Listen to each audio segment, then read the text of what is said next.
Hi everyone, Raptor here. So today I thought it would be kind of cool to talk about a blue-black free list that I recently got a 5.0 with, and it posted in the elite results. I had a lot of questions about this particular version in some of the comments I saw, and I thought that I could try and answer them while also giving some insight into how I built the deck and some other techniques and things that I look into when building pauper decks.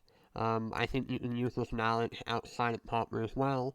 You can use it in various other formats. I'm trying to keep it as general as possible, but here's sort of some deck building tips and tricks that I kind of used over the years when going with Popper. So, first off, before we get into that, the general theme that I'm going with it is that you want to reduce the number of bricks you have in your list. Meaning, you want to have cards that actually do things even outside the combo. You want to try and increase that as much as possible. So I'm going to talk about that, and I'm also going to talk about how it applies to Free from the Real, and how it affected my decisions when building the list. So first off, for those who are unaware, how this deck works. You have Dimir Aquanaut, which is tapped for 1 blue and 1 black. You can then enchant it with Wind Syndicon, making that land into a creature, specifically a 2-2 elemental with flying. So now this is a 2-2 elemental with flying, but it also taps for 1 blue and 1 black. You can then enchant it with Feed from the Real. Now, the text on this card has two things. You can pay 1 blue mana to tap a creature, or 1 blue mana to untap a creature. It's the second line we care about, because what we can do is we can tap this for 1 blue and 1 black, and then untap it with Feed from the Real. Notice, we will still have 1 black mana left over. We can keep doing that over and over and over again to have infinite black mana. Once you're at that point, you have cards like Bloodright Invoker, as well as Rush with Death to kill your opponent. You also have Perplex, which can tutor up either of these combo pieces on the combo turn, which I think is a pretty big deal. Lastly, we have a lot of cantrips like Brainstorm, Ponder, Impulse, Preordain, Protection and Arouse and Dispel, Scroll, Snap, Foil, Map, Dizzy Spell, etc. I'm not going to get too much into the sideboard because I think that's very metagame dependent, but I will talk about it later on. So, with that being said, when I thought of Free from the Real, I had a starting point.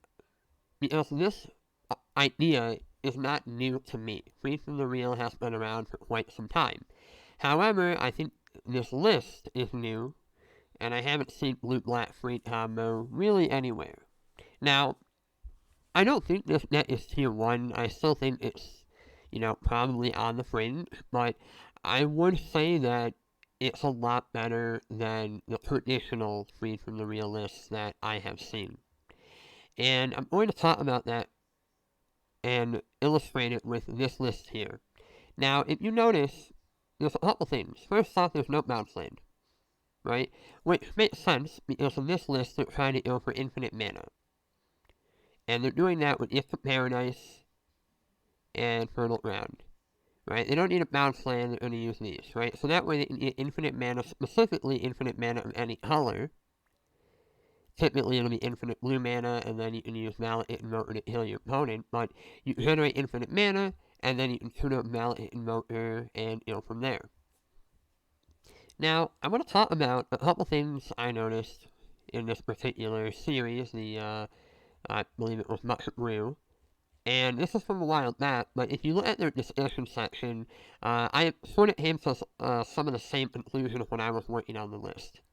So first off, one thing they talk about here is that they don't know what to play around, which I've definitely been in that spot. You're not playing the Tatsian Probe, and I mean at the time they could, but it's banned now, but it's a lot harder to know what your opponent has. For protection, all they have is Arouse, which to me is not necessarily enough. Because sometimes your opponent will be able to counter one of the copies and have a land that is left untapped, and then they can lightning bolt your land, and then you lose.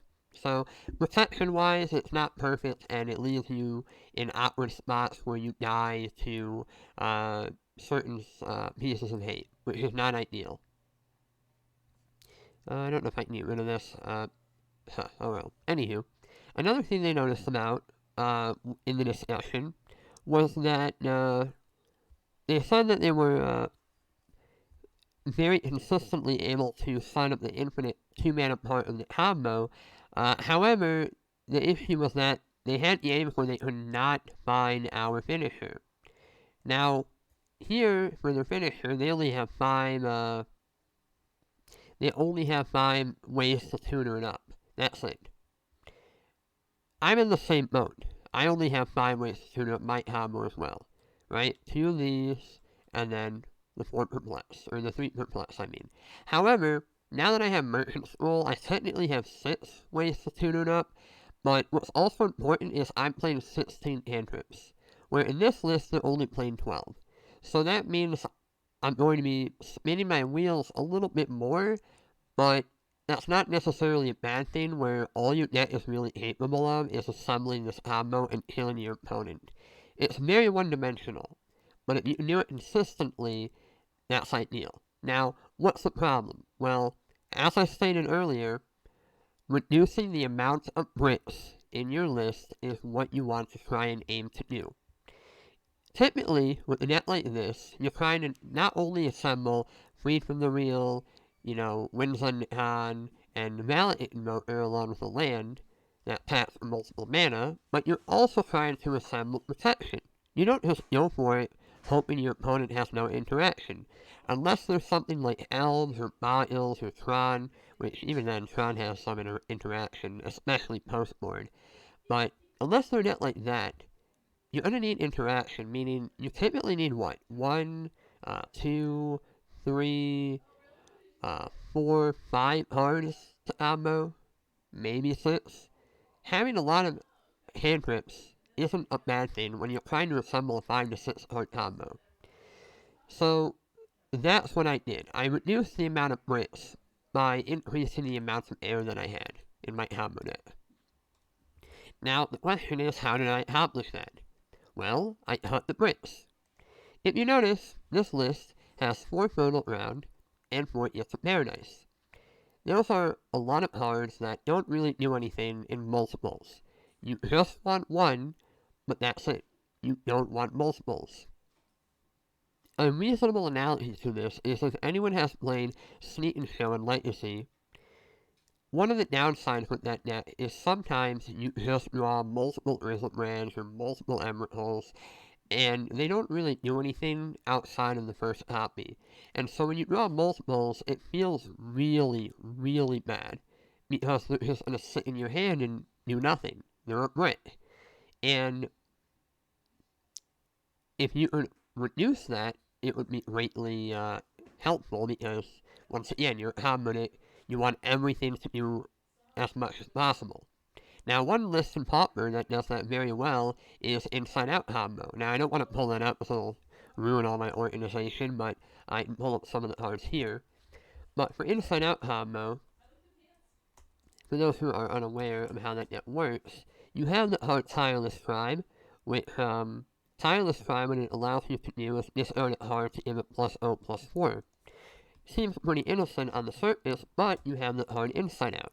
Inside Out allows you to swap a creature's power and toughness until end of turn. It also draws a card. Now to make your creature unblockable, you have the card Shadow Rift. And Shadow Rift gives a creature Shadow and draws a card. What's really important about this is that if they're not doing anything, let's say you have multiple Shadow Rifts or multiple Inside Outs in hand, and you're like, well, I only need one for the combo, I don't need multiples, that's fine, because they cycle. You can play them on your opponent's creatures, draw a card, they're not a brick. And that's one thing I've always liked about the Prime combo deck, is that everything in that deck just does something outside of the combo, right? Inside Out cycles, Shatter cycles, Circular Logic can be just a good proactive counterspell. Same with Dispel. The deck has a lot of things going for it that I've always noticed that the free combo list didn't. And so by cutting all of like the things like you know, Fertile Ground and Instant Paradise and just plain bounce lands, I greatly reduced the amount of bricks I had. Because now I can take 8 cards out of my deck, and I don't have to worry about them anymore. And now what I can do is I can just put it in my land slot, so it kind of overlaps, and I'm reducing the amount of bricks while increasing the amount of cards, which I think is a very big deal and something you should try and pay attention to when building any combo deck. Um, Likewise, because I'm able to increase the amount of cantrips here, I'm sort of able to reduce or rather increase the ability to find combo pieces. So here, for example, it talks about wanting to add more combo pieces. I think that's a mistake. I think you should just add more cantrips because sure you'll have more air, but I'd much rather draw a cantrip than a redundant combo piece. It feels pretty bad. So that was sort of my thought process when building this list, and you can kind of see that I have 12 cantrips. I don't have Fertile Ground. I don't have Instant Paradise. Just this card here. And I've gotten a lot more slots. Now I can play with this spell. I can play Foil. I can play a Snap, a Merchant Scroll, a Dizzy Spell, an Expedition Map. I have a lot of things going for me. And I think that just has enabled this deck to be a lot more concise. And one thing that I like about it is before, people played the combo piece Rift of Phantasms. Now, the problem with this is that if you're not getting infinite blue mana, you can actually transmute on the combo turn, because I'm generating infinite black mana, but the transmute cost is 1 blue blue. But because I'm in black, perplex, transmute is only 1 blue black, so I only need 1 blue mana to transmute, and this will produce that for me. Also, Blood Rate Invoker and Brush with Death get around things like prismatic strands, which I think is a big deal. Another thing I really like is that Rift of Phantasms is kind of a brick. Like, yes, it gets free from the real, but if you already have that in hand, it doesn't do anything. It just sits there, and maybe you can cast it as an O5 blocker, but that's not that great. Most decks don't care. Maybe it'll buy you some time against like the aggressive decks, but it's an O5 blocker, that's it. It doesn't do anything. Perplex, if you use it proactively, it can at least be a counterspell, which I kind of like, honestly. So, Perplex does have some upsides in that you can use it proactively to counterspell problematic cards. Likewise, it also overlaps with Freed, which I think is a big deal. So, as you can see, this list has a lot less bricks, and it has a lot more protection, right? You can use Dispel proactively, you can use It and Rouse proactively, you can Foil proactively, Snap proactively, you can Freed from the Real an opponent's creature to tap it down, you can use Perplex proactively.